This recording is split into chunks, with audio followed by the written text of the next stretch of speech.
ചേച്ചിയെ ആദ്യമായിട്ടാണ് എൻ്റെ വ്ളോഗിൽ വരുന്നത്. എൻ്റെ ലേറ്റസ്റ്റ് ആയിട്ടുള്ള എല്ലാ ഫോട്ടോഷൂട്ട്സിന്റെയും ഡിസൈനർ മുഖി കുട്ടിക്ക്. അപ്പൊ ഞങ്ങള് ഭയങ്കര എക്സൈറ്റ്മെന്റില്ല. പോകുന്ന കാര്യം നടക്കുകയില്ലെന്നുള്ളതൊന്നും അല്ല. പക്ഷെ ഞങ്ങള് പെട്ടെന്ന് ഇന്നലെ പ്ലാൻ ചെയ്തു. ഇന്നലെ നമ്മളൊരു രാവിലെ എണീറ്റപ്പോ എവിടെ പോകുന്നത്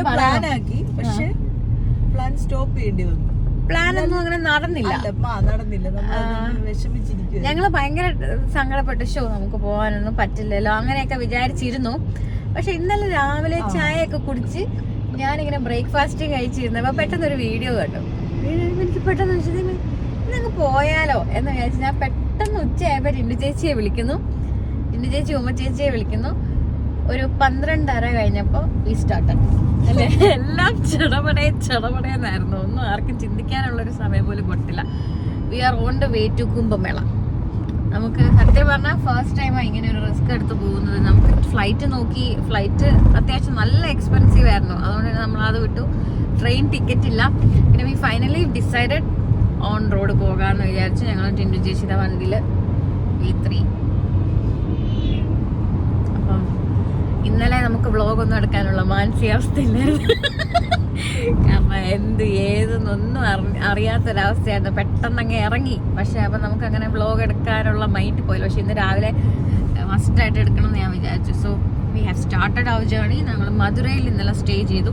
മധുരയിൽ നിന്ന് രാവിലെ നമ്മളിപ്പോൾ ഇതാ തിരിച്ചു. ഇനിയിപ്പോൾ ചെന്നൈ വഴിയാണ് പോകുന്നത്. നമ്മൾ ഇന്നും കൂടെ ഒരു സ്ഥലത്ത് സ്റ്റേ ചെയ്യേണ്ടി വരും. നാളെ രാത്രിയൊക്കെ എത്തുള്ളായിരിക്കും. എനിവേ ഫൈനലി വലിയ ഡ്രീമാണ് കുംഭമേള. യെസ്, ഞാൻ അവിടെ എത്താന്നുള്ളതായിരുന്നു. കുംഭമേളയൊക്കെ ഇനി നമുക്ക് കാണാൻ പറ്റത്തില്ലല്ലോ. ഇനി പറ്റില്ല. ഇതൊക്കെ ആ കുംഭമേള പറ്റില്ല. That's it. അപ്പൊ എന്തായാലും ഞങ്ങൾ ഈ ഒരു ജേർണി എടുത്ത് വ്ളോഗ് ആക്കിയിടാന്ന് വിചാരിച്ചു. സ്റ്റാർട്ട് ചെയ്യാം. ഞങ്ങൾക്ക് ഹാപ്പി ജേർണി ടു us. ഭയങ്കര ബ്യൂട്ടിഫുൾ സൺലൈറ്റ് ആണ്. രാവിലെ 7 മണിക്കുള്ള ഞങ്ങൾ ഇനി on the way. Hello. Nails ഇഷ്ടമല്ലാത്തതായിട്ട് ഏത് ലേഡീസാണ് ഉള്ളത് അല്ലേ? നമ്മളൊരു ടീനേജ് മുതലേ നമ്മൾ ഏറ്റവും കൺസേൺഡ് ആയിരിക്കുന്നത് സ്ത്രീകളാണ് നെയിൽസ് നല്ല ബ്യൂട്ടിഫുൾ ആയിട്ട് വയ്ക്കാന്ന്. ഞാൻ എന്തെങ്കിലും നെയിൽസ് ഇങ്ങനെ മെയിൻറ്റെയിൻ ചെയ്യുന്ന എന്തെങ്കിലും ടൂൾസ് ഉണ്ടോ എന്ന് ഇങ്ങനെ തപ്പുമ്പോഴത്തേക്കും കുറേ സാധനങ്ങൾ ഞാൻ യൂട്യൂബിൽ കണ്ടു. അപ്പോഴാണ് ഞാൻ ഓർത്ത് ഞാൻ എപ്പോഴും കൊളാബ് ചെയ്യുന്നത് അഗാറോ ആയിട്ടല്ലേ. സോ ഞാൻ അവരുടെ ഡീലറിനോട് ചോദിച്ച് ഇപ്രാവശ്യം ഞാൻ ചോദിച്ചു വാങ്ങിച്ചാൽ കേട്ടോ. ഒരുപാട് ഫങ്ഷൻസ് ഉണ്ട്. അപ്പം ഞാനത് കാണിച്ചു തരാൻ പറ്റും. ഇതാണ് അഗാരോയുടെ nail drill and polisher primer. ഇതാണ് ഇതിന്റെ മെയിൻ ബോഡി. ഇതിനകത്ത് ചാർജിങ് യൂണിറ്റ് വരുന്നുണ്ട്. ഈ ഫസ്റ്റ് വൺ സിലിണ്ട്രിക്കൽ മില്ലിംഗ് കട്ടറാണ്. ഇത് നമ്മുടെ ക്യൂട്ടിക്കിൾസ് റിമൂവ് ചെയ്യും, ഗ്രൈൻഡ് ചെയ്യാനും നെയിൽസ് സ്മൂത്ത് ചെയ്യാനും ഹെൽപ്പ് ചെയ്യും. രണ്ടാമത് വന്നിട്ട് ലോങ് കോൺ ബിറ്റ് എന്നാണ് പറയുന്നത്. ഇത് നെയിൽ പോളിഷ് ചെയ്യാനും സൈഡ് വോൾസും ക്യൂട്ടിക്കിൾസും ഒക്കെ നന്നായിട്ട് പോളിഷ് ചെയ്യാനാണ് ഇത് ഹെൽപ്പ് ചെയ്യുന്നത്.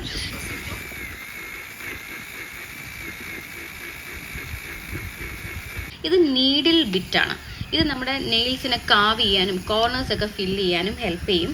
പിന്നെ വന്നിട്ട് ഇതൊരു ബാരൽ ബിറ്റാണ്. ഇത് നെയിൽസിൻ്റെ സർഫസിനെ പോളിഷ് ചെയ്യാനും കെലസസ് ഒക്കെ റിമൂവ് ചെയ്യാനും ഹെൽപ്പ് ചെയ്യും. ഇത് വന്നിട്ട് ഒരു ഫെൽറ്റഡ് വൂൾ ബിറ്റാണ്. ഇതൊരു വൂളാണിത്. ഇത് നമ്മുടെ നെയിലിൻ്റെ സർഫസിലുള്ള ഡെബ്രിസും ഡേർട്ടും ഒക്കെ ക്ലീൻ ചെയ്യാനും പോളിഷ് ചെയ്യാനും യൂസ് ചെയ്യുന്നതാണ്.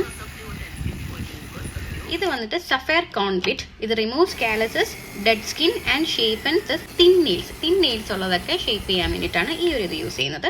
ഇനി സഫയർ കാലസ് സാൻഡർ ആണ്. Removes callus and dead skin. Last one വന്നിട്ട് ഇങ്ങനെയാണ് ഇരിക്കുന്നത്. ഇത് കോഴ്സ് ഡൈസ് ബിറ്റാണ്. ഇത് നെയിൽസിനെ പോളിഷ് ചെയ്യും. പിന്നെ നെയിൽസിൻ്റെ എഡ്ജസ് ഒക്കെ എക്സ്ഫോളിയേറ്റ് ചെയ്യും. അതായത് ആഫ്റ്റർ കട്ടിങ് നമ്മൾ കട്ട് ചെയ്തതിന് ശേഷം നെയിൽസ് എഡ്ജസ് ഒക്കെ എക്സ്ഫോളിയേറ്റ് ചെയ്യാനും പോളിഷ് ചെയ്യാനും യൂസ് ചെയ്യുന്നതാണ് ഇത്. ഇതാണ് ഇതിൻ്റെ പവർ ബട്ടൺ. ഡ്യുവൽ റൊട്ടേഷൻ മോഡാണ് വരുന്നത്. പുഷപ്പ് ചെയ്താൽ ക്ലോക്ക് വൈസും പുഷ് ഡൗൺ ചെയ്താൽ ആൻറ്റി ക്ലോക്ക് വൈസും ആണ് വരുന്നത്. പിന്നെ നമുക്ക് ഒരു എക്സ്ട്രാ വിഷൻ ക്ലിയർ ചെയ്യാൻ വേണ്ടിയിട്ട് ലൈറ്റിങ്ങിൻ്റെ ഓപ്ഷനും ഇതിൽ അവൈലബിൾ ആണ്. കുട്ടികൾക്ക് യൂസ് ചെയ്യാൻ വേണ്ടിയിട്ട് വളരെ സോഫ്റ്റായിട്ട് യൂസ് ചെയ്യാൻ ബേബി മോഡും ഈ ഒരു പ്രൊഡക്റ്റിൽ അവൈലബിൾ ആണ്. ശ്രദ്ധിക്കേണ്ട കുറച്ച് കാര്യങ്ങൾ: charge fully before use, start with a low speed, clean the attachments after use, light pressure, select the right attachment and keeps your nails dry. കൂടാതെ ചാർജ് ചെയ്തുകൊണ്ട് ഉപയോഗിക്കരുത്. ഒരേ സ്ഥലത്ത് തന്നെ കുറേ നേരം യൂസ് ചെയ്യാതിരിക്കാൻ പ്രത്യേകം ശ്രദ്ധിക്കുക. അതുപോലെ ഇൻഫെക്റ്റഡ് ഏരിയാസിലും യൂസ് ചെയ്യാതിരിക്കുക. ഒരു അറ്റാച്ച്മെൻറ്റ് ചേരുന്നില്ലെങ്കിൽ അത് ഫോഴ്സ് ചെയ്ത് ഇൻസേർട്ട് ചെയ്യാൻ ശ്രമിക്കരുത്. കറക്റ്റായിട്ടുള്ള അറ്റാച്ച്മെൻറ്റ്സ് നോക്കി തന്നെ യൂസ് ചെയ്യുക.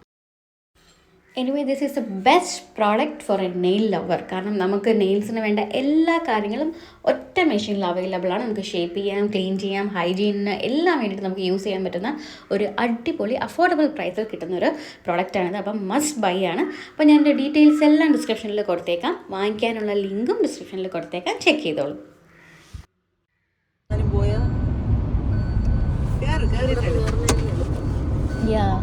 ഞാൻ അതിനെപ്പറ്റി ചേച്ചിയുടെ ആടയാഭരണങ്ങൾ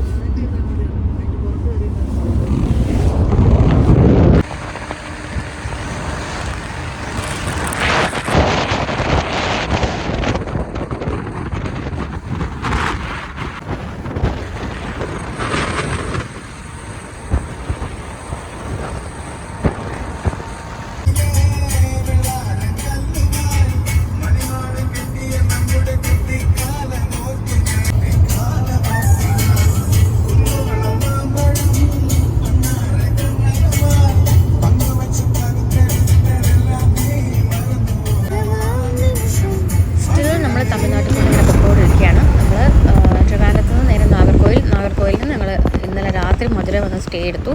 അത് കഴിഞ്ഞ് രാവിലെ തിരിച്ചു. ഇപ്പോഴും തമിഴ്നാട് തന്നെയാണ്. എനിക്ക് തമിഴ്നാട് ക്രോസ് ചെയ്യണമെങ്കിൽ ഏകദേശം ആഫ്റ്റർനൂൺ ആവുമെന്ന് തോന്നും. കേരളത്തിനെക്കാട്ടിൽ തെങ്ങുകൾ ഇപ്പോൾ ഇവിടെ ഉണ്ട് കേട്ടോ. പിന്നെ മലകളും ഭയങ്കര ബ്യൂട്ടിഫുൾ ആയിട്ടുള്ളൊരു പ്ലേസാണ്.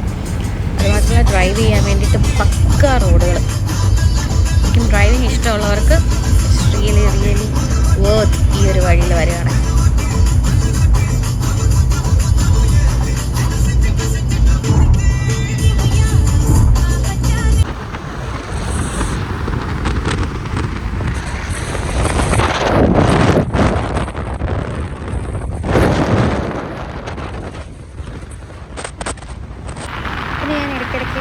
റൂഫ് ടോപ്പ് തുറന്നിങ്ങനെ നിൽക്കേണ്ട ഒരു പ്രത്യേക ഫീലായിരുന്നു. എന്നാലും നമ്മളറിയുന്ന ആൾക്കാരില്ല. സോ നമുക്ക് മാക്സിമം എൻജോയ് ചെയ്യാം. നല്ല കാറ്റ്, നല്ല വൈബായിരുന്നു.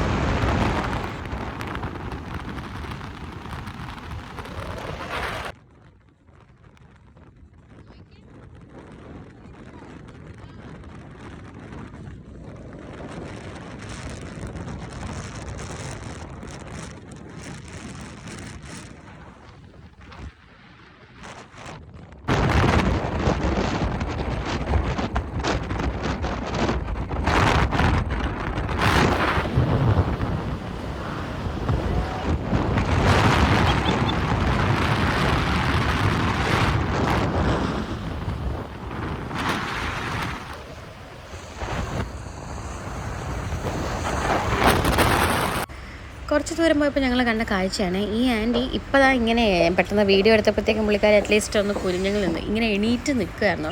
അസാധ്യ ബാലൻസ് ആയിരുന്നു കേട്ടോ ആ സ്ത്രീക്ക്. അങ്ങനെ നമ്മൾ കാവേരി നദി കൂടി ഇങ്ങനെ പൊക്കോണ്ടിരിക്കുകയാണ്. കാവേരി നദിയുടെ ബ്രിഡ്ജിലാണ്. ആക്ച്വലി ഭയങ്കര വാസ്റ്റ് ഏരിയ ആണ് ഇവർക്ക്. പക്ഷേ ഒട്ടും വെള്ളമില്ല കേട്ടോ. കുറേ പ്ലേസസ് ഇപ്പോൾ ഇങ്ങനെ ഡ്രൈ ആയിട്ട് കിടക്കുകയാണ്. ശരിക്കും നമ്മളുടെ ഫ്യൂച്ചറൊക്കെ എന്താവും എന്നുള്ളൊരു ചോദ്യം നമ്മുടെ മനസ്സിൽ വരും. മനുഷ്യർ അങ്ങോട്ടും ഇങ്ങോട്ടും ബാക്കിയുള്ളവർ എന്ത് ചെയ്യുന്നു എന്നൊക്കെ അന്വേഷിക്കുന്ന സമയത്ത് കുറച്ചൊക്കെ ഇതുകൂടെയൊക്കെ ഒന്ന് ചിന്തിക്കേണ്ടിയിരിക്കുന്നു എന്ന് എനിക്ക് ഇവിടെ വന്നപ്പോൾ തോന്നി.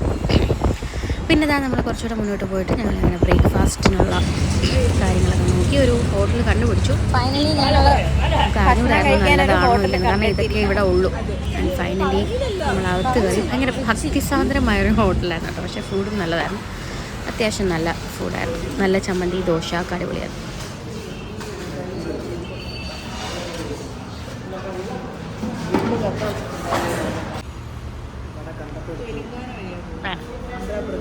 ചേച്ചിക്ക് വട വേണം? വേണ്ട വേണ്ട ചേട്ടാ, വേണ്ട വേണ്ട, രണ്ടെടുത്തുണ്ട്. ആണോ? തിരുപ്പതിയുടെ ഇപ്പുറത്തൂടെ. ആ താങ്ക് യു. ഇത് നല്ല ടേസ്റ്റാണ് കഴിച്ചാൽ.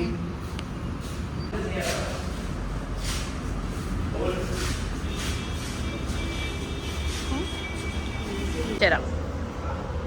ചോറും രസവും കുച്ചരി. ആ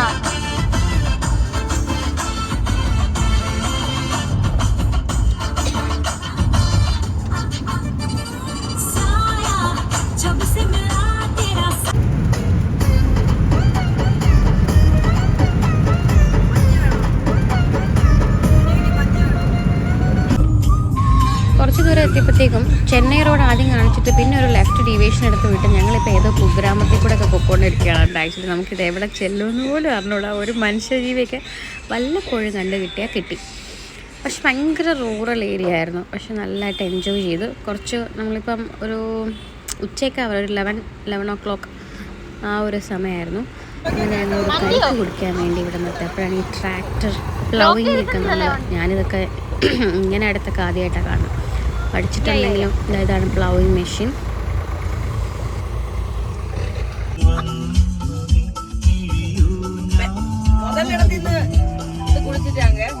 அந்த டைம்ல 20 கேட்டாங்க, கொஞ்சம் தூரம் அப்புறம் 30 கேட்டாங்க, இங்க வந்தப்போ 40. என்னென்ன இது?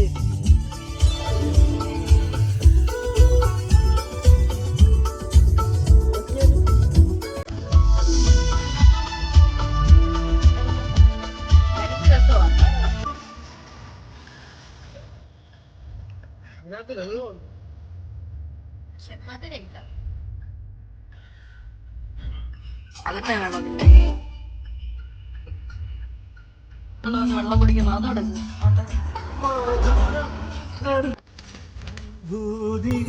ഞങ്ങളവിടെ കരിക്കൊക്കെ കുടിച്ചിരുന്നോണ്ടിരുന്നപ്പം കുറേ ഗ്രൂപ്പ് ഓഫ് ആടുകൾ വന്നിട്ട് ഇങ്ങനെ വെള്ളമൊക്കെ കുടിക്കുന്നത് നല്ല ഭംഗിയുള്ള കാഴ്ചകളായിരുന്നു കേട്ടോ. ഇതൊക്കെ എന്താ പറയുക, ഒരു ഡിഫറെൻറ്റ് എക്സ്പീരിയൻസ് ആയിരുന്നു എനിക്ക് ഈ ഒരു യാത്ര മുഴുവൻ.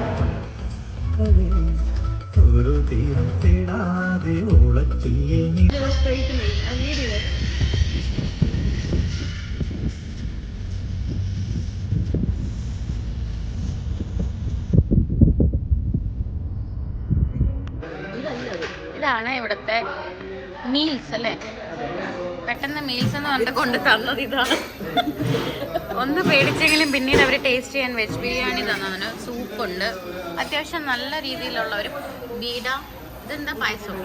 ഇത് പായസം, അപ്പുറത്ത് തൈര്, ഇത് പഴം, ഇത് കിറുങ്ങുന്ന ഐറ്റം അല്ല, മുറുക്കാൻ. അത് വെറും പാക്കാണ്. അത് pan ബീഡ. Anyway nice.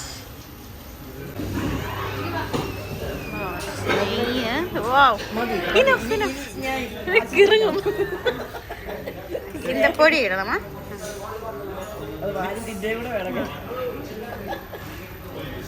Okay okay okay, thank you. അത് ചെയ്തു തരും.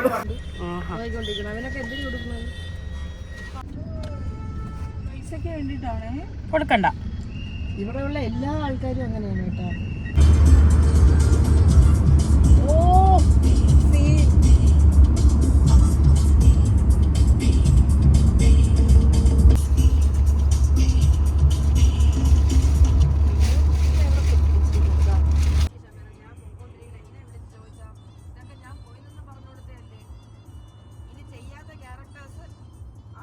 ക്യാരക്ടേഴ്സ് ചെയ്ത് വന്നത് ഷമീറിനറിയാം.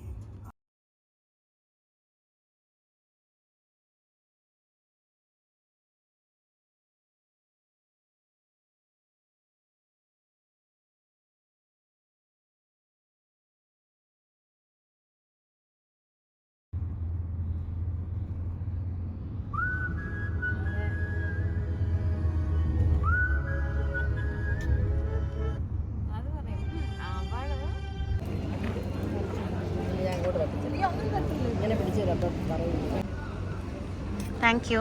നല്ല ടേസ്റ്റ് ഉണ്ടാവും.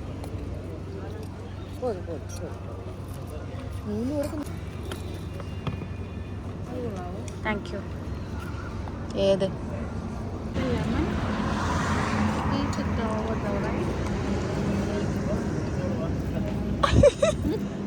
തിന്ന് തീർന്നപ്പോ